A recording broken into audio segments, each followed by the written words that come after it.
When people came from St. Louis to visit, my dad gave them the Dead Artists and Writers tour, driving them to the Green River Cemetery, where A.J. Liebling and Jackson Pollock and Stuart Davis were buried, highlighting the curve on Fireplace Road where Pollock cracked up. My mother wasn't thrilled about leaving her mother for a year, but she was up for a place with more scope and more glamour. Both my parents wanted a bigger game, and New York was it.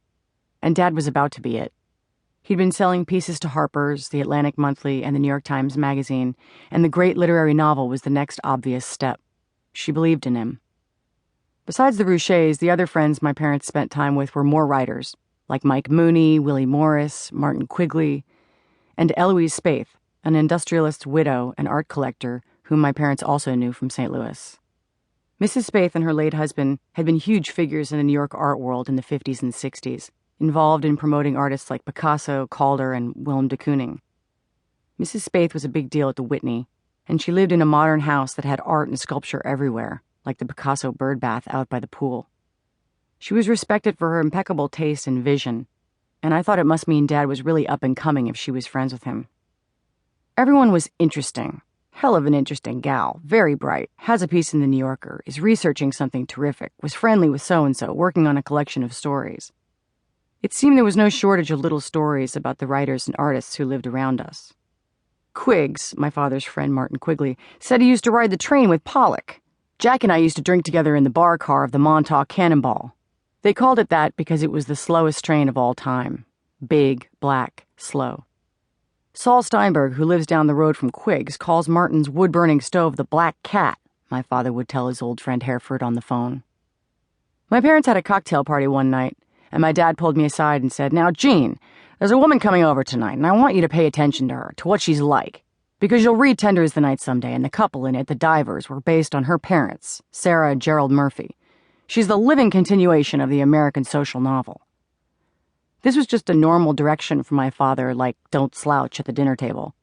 "I want you to pay attention to this woman tonight because she is the living continuation of the American social novel." "Okay, Dad." "Dorothy Parker was her nanny, played on the beach in Antibes with Picasso." All right, I heard ya." In addition to socializing with the local literati, my parents also hosted a number of friends from St. Louis that summer. Ironic, since the reason we'd come here in the first place was to escape the old routines. One of the first people to visit was my father's old friend Eileen Ellsworth, a divorcee with a 6-year-old son who came too. Physically, Eileen was the exact opposite of my mother. Tall, brunette, olive-complected, leathery-looking. Like my mother, Eileen was a depressive. I never imagined tall people as prone to depression, but she was that, a tall depressive. She was quick and theoretically funny. Her voice was deep and theatrical, and I hated her. There wasn't a story my father could tell too many times as far as Eileen was concerned. "Oh, that is wonderful, Steve," she'd say, drying her eyes and fluffing her mane. Even at 7, I understood that my mother was fighting this woman for my father, one beguiling depressive battling it out with another for the affection of a novelist. Classic stuff, been going on since the beginning of time. I had no idea why a woman who threatened my mother so completely, a woman I was sure was his mistress, had come to the East End of Long Island to stay with us. But as always, manners were important. You wouldn't want to offend your husband's lover by insinuating she wasn't welcome in your home. At cocktail hour the night Eileen Ellsworth arrived, my mother was in a t-shirt and dungarees, as she called them, sitting with my father in the living room. Eileen came down the stairs in a silky blouse and slacks. My mother said something about getting cleaned up, and a few minutes later came down the stairs in a sexy shirt and a denim skirt, little heels.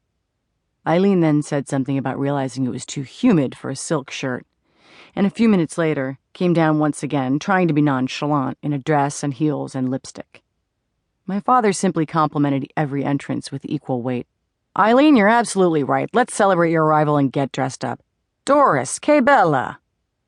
My mother laughed and went back up and descended the stairs again. And she might as well have been carrying a gun, the fight was so over. She busted out her Diane von Furstenberg wrap dress, heels, coral lipstick, a little blue eyeshadow.